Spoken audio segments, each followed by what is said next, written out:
हरिओम। रामचरितमानस सुंदरकांड। सुंदरे सुंदरी सीता, जिसमें अति सुंदर सीता माता है। सुंदरे सुंदरम कपिः, सोने का हनुमान है। अतुलित बलधामम हेम शैलाभदेहम। हनुमान जी उठे समुद्र लांघने के लिए, तो तुलसीदास ने लिखा अतुलित बलधामम हेम शैलाभदेहम। सोना का पर्वत उठा, तो जिसमें सुंदर सीता मैया है, सुंदर हनुमान जी है। सुंदरे सुंदरी सीता, सुंदरे सुंदरम कपिः, जिसमें सुंदर कहानी है। सुंदरे सुंदरी वार्ता, सुंदरे किम न सुंदरम, उसमें क्या सुंदर नहीं है। इसलिए इस चैप्टर का नाम सुंदरकांड रखा है। हमारे जीवन में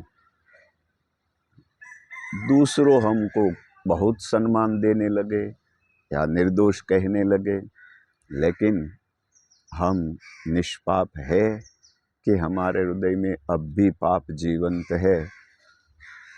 उसका आइडेंटिटी कार्ड रामचरितमानस बताते हैं।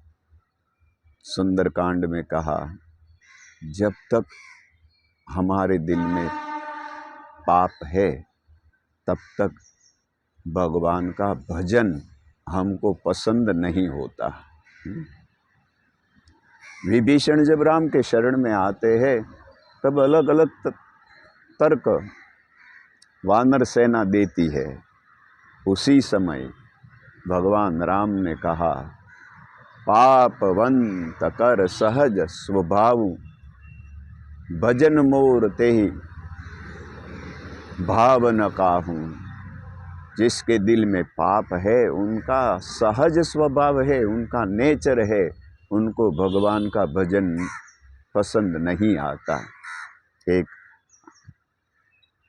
आपको बात बताऊं कि किसी व्यक्ति को आप कहें कि तुम चले जाओ, तो उसको बुरा लगेगा।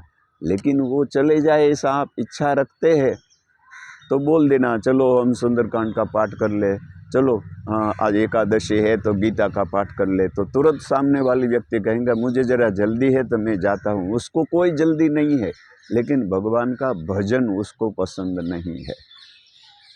एक दूसरी बात, यदि आपको किसी को रोकना है, आपके पति आवे तब तक उनको रोक रखना है और वो जल्दी में है, तो उसी समय तुम किसी की निंदा करने लगो तो वो आदमी सुनने बैठ जाएगा, ध्यान मग्न हो जाएगा।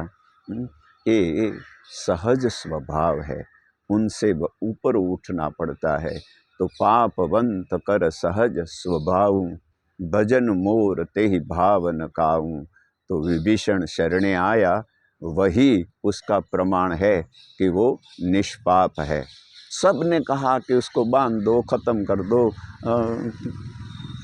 लेकिन अंत में हनुमान को पूछा गया तो हनुमान ने कहा कि इसको इनाम दो और इसको रखो। हाँ, तो भगवान ने सबका सुना, लेकिन हनुमान का माना। भगवान का एक स्वभाव है, वो भक्त की बात मानते हैं।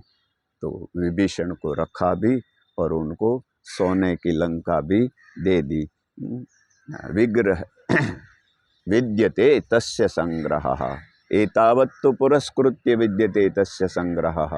हनुमान ने कहा उनको पुरस्कार दो और उनको साथ में रखो। तो विभीषण को साथ में भी रखा और पुरस्कार के रूप सोने की लंका दे दी। लेकिन देते समय राम को संकोच हुआ। जिस संपत्ति शिव जी ने 10 माथा काट कर रावण ने जब शिव जी के शरण में रख दिया, तो सोने की लंका दी। लेकिन वही लंका जब राम विभीषण को देते हैं तो संकोच होता है कि मैं उसको कम देता हूँ। सकुचि दिन रघुनाथ, अस्तु शुभम भवतु।